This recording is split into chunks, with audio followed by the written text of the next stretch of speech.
bem, estamos aqui novamente com o nosso programa Vivendo e Aprendendo, com Flávio Vicente. É um programa de entrevistas, de uma conversa descontraída, com pessoas daqui da nossa região que têm experiências para compartilhar, experiências reais de vida.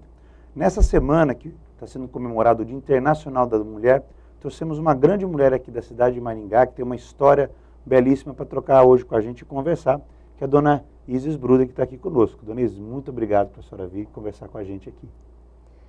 Muito obrigada por essa oportunidade, porque eu amo Maringá e tive a oportunidade de vê-la crescer desde os primeiros dias, então é muito bom para mim isso. Eu agradeço muito a sua presença, porque a gente às vezes precisa resgatar a história, ver quem está fazendo a nossa história. Muita gente, talvez conheça o nome da senhora pela fundação, que presta assistência para muita gente na cidade, mas a história começa com a senhora. Como é que foi que ano que a senhora veio para cá? Como é que foi esse começo, né? A gente conversou muito isso antes da entrevista, mas só para a gente resgatar, em que ano a senhora veio para cá? Como é que foi esse começo aqui em Maringá? Eu vim para cá em 1948. O meu esposo, Ulisses Bruder, era funcionário da Companhia Melhoramentos e ele foi transferido aqui para Maringá. E assim nós fixamos residência aqui dia 1º de junho. 1º de junho. De 48. Você já tinham filhos na época, ainda não veio? Não, estava vindo meu primeiro filho, que todos os meus filhos nasceram aqui em Maringá e eu tenho muita alegria por isso. Como é que é esse sentimento, dona Isa, assim, eu fico imaginando, né, recém-casado, vindo basicamente para o meio do mato, isso em 48, né? Como é que era essa primeira impressão da senhora, a hora que a senhora botou o pé? Aí o senhor Luiz falou, nós vamos morar aqui. Como é que é essa sensação, assim, senhora? Nós viemos, a companhia foi pegar a nossa mudança com um caminhão e nós pusemos uns pedaços de madeira para acender fogo aqui em Maringá. Acender fogo? Que eu pensei, chega lá em Maringá, a gente tem que acender o fogo, né?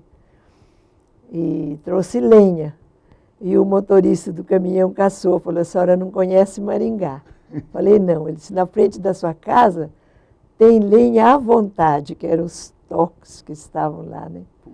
Então, foi uma coisa que eu nunca esqueci. Colocou essa... Nossa, porque hoje a gente olha a cidade como está, né? Imaginar que... E aí, o que era? Era assim, era uma viela, barro, pó, e era uma pequena rua só, e já tinha uma casa pronta, esperando? Sim, nós viemos para morar em casa da Companhia Melhoramentos. Já tinha o escritório e tinha várias casas que ela construiu, hoje ali na Avenida Duque de Caxias, né? Para os funcionários morarem. Então, nós fomos para uma casa da companhia. A senhora me comentou agora na nossa conversa como é que foi. A senhora desde o início, né, uma das fundadoras da Igreja Presbiteriana Independente aqui, na cidade, o pessoal aqui organizou. A senhora me comentou da historinha de hora que foram ver um local, buscando um terreno e do mato. Como é que era essa história que a senhora falou? Olhava, via só o mato, como é que era? Foi quando a gente foi procurar uma data no centro para transferir a sede da nossa igreja.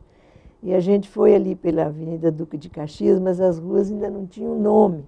Então a gente contava a primeira rua, segunda rua, terceira. Quando chegamos ali onde hoje é a catedral, eu olhei e só vi uma quantidade enorme de árvores. Capoeira de capixingui, que tinha crescido. Capixingui é o capim alto, o que é? São árvores mais de 3 metros de altura e tinha tudo cheio ali. E o meu marido falou, aqui vai ser a catedral. E depois um quarteirão adiante, aqui vai ser a nossa igreja. Eu pensei, será que nós não estamos loucos, não? Eu só via mato. Meu Deus. E essa coisa do relacionamento, até eu perguntei para a senhora, como é esse relacionamento com a Dom Jaime, né, que acho que já estava vindo para cá, já estava nessa época aqui, como é que era o relacionamento, mesmo vocês sendo de uma igreja evangélica e ele da igreja católica, como é que era isso no começo da cidade? No começo, nós estávamos aqui quando Dom Jaime chegou como bispo, né? Ele foi o primeiro bispo. E a gente se dava muito bem. Quando abriu a nossa creche lá, teve uma criança que ele mandamos uma correspondência para ele, ele quis conhecer, nós levamos a criança lá no Palácio Episcopal e foi muito interessante esse convívio, né?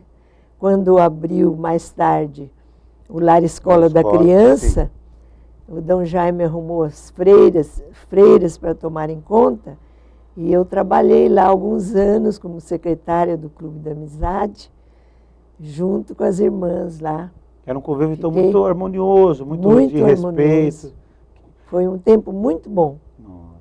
A senhora comentou comigo também, a gente parece que tem uma situação que o senhor Ulisses foi a Brasília junto com autoridades locais. O senhor Ulisses, seu esposo que foi vereador em Maringá. Como é que foi essa questão da política no começo? Pediram para ele ser? Como é que foi esse Ele foi vereador por duas gestões, né? E nessa época, ele foi para Brasília com Dom Jaime e outras pessoas. Foi o prefeito também da época? Não. Não. Ele foi lá para solicitar a instalação de uma TV aqui em Maringá. Falar com o presidente Costa e Silva, em Brasília. Que aí não tinha nenhuma retransmissora aqui local, não havia TV, não havia... Estava começando tudo, né? Isso é um pouco antes de 70, né? Isso nós estamos falando de 67. Vou tentar buscar na história, quem está me ouvindo aqui vai buscar os livros de história. Costa e Silva, acho que foi o segundo presidente militar, né? Após do golpe de 64. Essa é a história sendo escrita, né? De Maringá. E como é que começou, dona Isa, assim, a senhora tem um envolvimento muito grande com o trabalho social, desde que começou na Casa Maternal Evangélica. Como foi esse começo? De onde surgiu essa vontade, essa vocação? A Casa Maternal, ela foi fundada por um pastor de Mandaguari, que tinha um internato para crianças lá, o Lar Estrela de Belém. E esse Lar Estrela de Belém que abriu a Casa Maternal aqui. Mas não havia em Maringá gente suficiente para sustentar uma obra ali. E o meu esposo conseguiu da Companhia Melhoramentos aquele terreno, onde hoje é o Centro Infantil Votita. Votita, que é aqui na Operária, né? Na Vila Operária.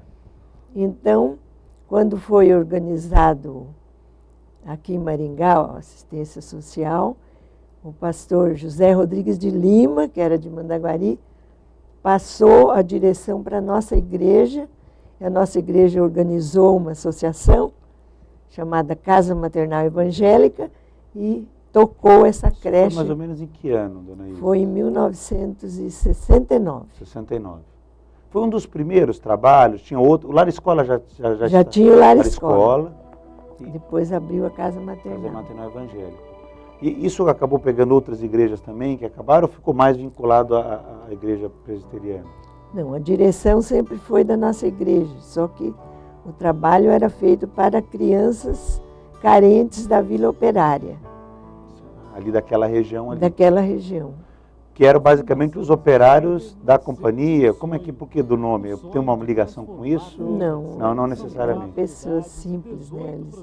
Como é que era nessa época, até a gente já ir para o nosso intervalo, ser esposa de um vereador na cidade? Isso fazia diferença ou ainda era tudo muito próximo, era uma cidade muito pequena? Como é que era a sensação? Fazia diferença isso para a senhora ou... Sim, fazia, porque eu pertencia ao Clube da Amizade, então eu conhecia as pessoas da sociedade aqui, né?